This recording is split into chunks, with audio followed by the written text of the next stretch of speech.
Gmail's notifications delivered directly to the Apple Watch can be easily stopped. Here's how. Locate the Watch application on your iPhone. Naturally, it has to be the one you paired your Apple Watch to. Get inside the app and go directly to the notifications section.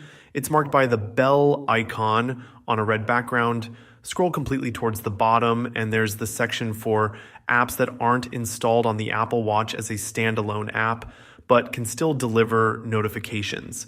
If you have the Gmail app on your iPhone, then it'll also be here. So naturally, just uncheck the toggle next to it and won't deliver notifications anymore.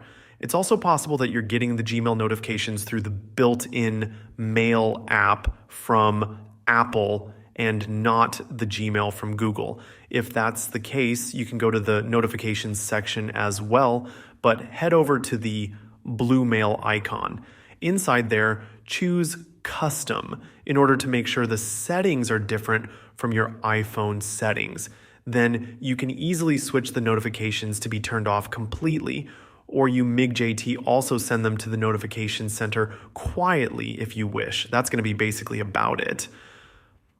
I hope you found this tutorial helpful. If you did, I'd really appreciate if you hit the like button on it. You can also consider subscribing to this channel. It's going to help me, but more importantly, you, because you'll keep seeing videos like these in the future as well. Thanks for watching.